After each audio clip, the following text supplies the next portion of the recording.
आज ही Doubtnut app download करें। Doubtnut पर होगा अब आपके सभी मैथ्स, केमिस्ट्री, फिजिक्स और बायोलॉजी डाउट्स का सफाया। बस अपने क्वेश्चन की फोटो खींचो, उसे क्रॉप करो और तुरंत वीडियो सोल्यूशन पाओ। Download now. यहाँ पर हमसे कहा गया है कि अगर हम स्ट्राइटेड मसल का स्ट्रक्चर स्टडी कर रहे हैं तो दिए गए टर्म्स का उसके स्ट्रक्चर में क्या मतलब होगा।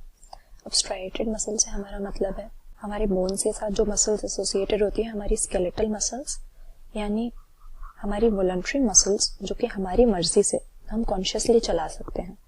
अब स्ट्राइटेड हम इन्हें इसीलिए कहते हैं क्योंकि इन्हें अगर हम माइक्रोस्कोप के अंडर ऑब्जर्व करेंगे तो इसमें स्ट्राइशंस या स्ट्राइप्स हमें नजर आएंगी। ये क्यों नजर आती हैं, इसका स्ट्रक्चर पहले देख लेते हैं।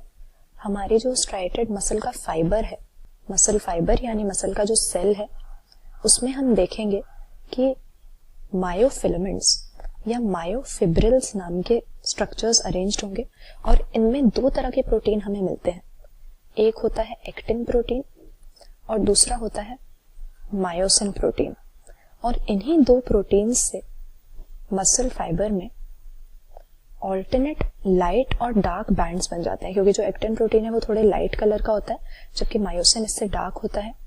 तो इन्हीं लाइट एंड डार्क बैंड्स की वजह से हमारी स्ट्राइटेड मसल जब हम स्टडी करते हैं तो स्ट्राइप्स उसमें हमें नजर आती हैं। इसके अलावा जो हमारे एक्टिन होता है, यहाँ पर हम देख सकते हैं लाइट कलर का ये है, और मायोसिन कौन सा है जो हमें डार्क कलर का यहाँ पे बीच में नजर आ रहा है। तो एक्टिन का जो बैंड होता है उसको थिन बैंड या हम आई बैंड भी कहते हैं, आइसोट्रोपिक बैंड, जबकि मायोसिन प्रोटीन को हम थिक बोलते हैं या एन आइसोट्रोपिक बोलते हैं, ए बैंड बोलते हैं हम इसको। तो यहाँ पर हमें गिवन स्ट्रक्चर्स का सिग्निफिकेंस बताना है। बेसिक स्ट्रक्चर हमने देख लिया कि एक मसल फाइबर में मायोफिब्रिल्स एक दूसरे से पैरेलल अरेंज्ड होते हैं, जिसमें एक्टिन और मायोसिन ये दोनों प्रोटीन्स हमें मिलेंगे। तो यहाँ पर मसल फाइबर में या मायोफिलामेंट में सबसे पहले हमसे पूछा है कि मेम्ब्रेन ऑफ क्राउस या जेड बैंड की क्या सिग्निफिकेंस है।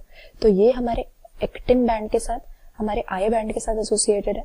जो लाइट कलर का यहाँ पे है हमारा, हम देख सकते हैं कि बीच में इसके हमें ये इलास्टिक टाइप का एक फाइबर या इलास्टिक टाइप का बैंड मिल रहा है जो कि हमारे आई बैंड को बाइसेक्ट कर रहा है, दो पार्ट्स में डिवाइड कर रहा है, इक्वल पार्ट्स में।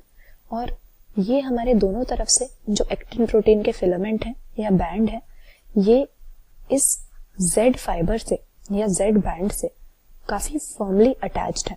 तो इसी को मेम्ब्रेन ऑफ क्राउस या जेड बैंड हम नाम देते हैं।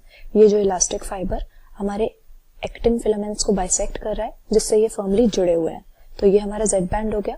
और इसी ही दो जेड बैंड्स के बीच का जो पार्ट होता है, यानी यहां से लेकर और यहां तक, इसको हम सार्कोमियर का नाम देते हैं।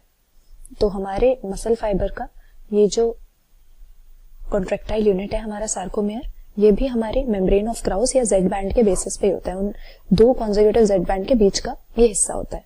फिर हमसे पूछ रहे हैं हेंसन्स लाइन या एच जोन क्या होता है। अब जो हमारे मायोसिन का या हमारे थिक फिलामेंट का बीच में हमें हिस्सा दिख रहा है, क्योंकि वैसे हम देख सकते हैं कि मसल के स्ट्रक्चर में हो क्या रहा है कि यहाँ पर हमारा मायोसिन है बीच में, और जो हमारे एक्टिन के फिलामेंट्स है वो इस तरह से उसको ओवरलैप कर रहे हैं साइड से आकर, लेकिन पूरा बीच तक नहीं आए। तो यहाँ पर जो खाली जगह रह गई जहां पे ओवरलैप नहीं कर रहे थिन बैंड्स, थिक बैंड्स को, उसी जगह को हम एच जोन का नाम देते हैं या हेंसन जोन उसको बोलते हैं। फिर हमें तीसरा दिया हुआ है सार्कोमेयर। तो ये तो हमने डिस्कस कर ही लिया कि दो कॉन्जिक्यूटिव जेड बैंड के बीच में जो हिस्सा होता है, जो कॉन्ट्रैक्टाइल यूनिट होता है हमारे मसल फाइबर का, उसी को सार्कोमेयर हम कहते हैं। क्योंकि इस सार्कोमेयर में हम ऑब्जर्व करेंगे जब मसल कॉन्ट्रैक्ट होगी तो क्या होगा, बीच का ये जो हिस्सा खाली छूटा हुआ है जहां पर ओवरलैप नहीं हो रहा, बीच की तरफ पुल होके ये हमारे एक्टिन वाले बैंड यहाँ आ जाएंगे, मसल फाइबर शॉर्टन हो जाएगा और मसल की कॉन्ट्रैक्शन हो जाएगी। इसके बाद हमसे पूछा हुआ है कि कौन से प्रोटीन्स प्राइमरी मायोफिलामेंट्स और सेकेंडरी मायोफिलामेंट्स बनाते हैं। तो ये तो हमने देख लिया कि मायोफिलामेंट या मायोफिब्रिल में एक्टिन और मायोसिन इन दो प्रोटीन्स की अरेंजमेंट होती है, लेकिन ये दोनों भी कॉम्प्लेक्स प्रोटीन है, फर्दर कुछ प्रोटीन्स के ये बने हुए होते हैं। तो प्राइमरी मायोफिलामेंट में हम किन्हें इंक्लूड करते हैं और सेकेंडरी में किन्हें इंक्लूड करते हैं, वो खाली हमें लिस्ट करना है।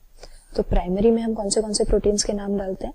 प्राइमरी मायोफिलामेंट में हम अपने थिक फिलामेंट्स को इंक्लूड करेंगे, मायोसिन को इंक्लूड करेंगे, और मीरोमायोसिन से बने हुए जो क्रॉस ब्रिजेस होते हैं उनको भी हम यहाँ पे इंक्लूड कर देंगे, जो कि मसल की कॉन्ट्रैक्शन के समय पर काम आते हैं। और फिर सेकेंडरी मायोफिलामेंट की अगर बात करें तो सेकेंडरी में हम इंक्लूड करेंगे एक्टिन को, ट्रोपोमायोसिन को और ट्रोपोनिन नाम के एक प्रोटीन को। तो यहाँ पर तीनों क्वेश्चंस हमारे मसल फाइबर के बारे में, स्केलेटल मसल के बारे में हमने आंसर कर दिए। क्लास 6 से 12 से लेके नीट, IIT, जेईई मेंस और एडवांस के लेवल तक 10 मिलियन से ज्यादा स्टूडेंट्स का भरोसा। आज ही डाउनलोड करें डाउटनेट ऐप या व्हाट्सएप कीजिए अपने डाउट्स 8400 400 400 पर।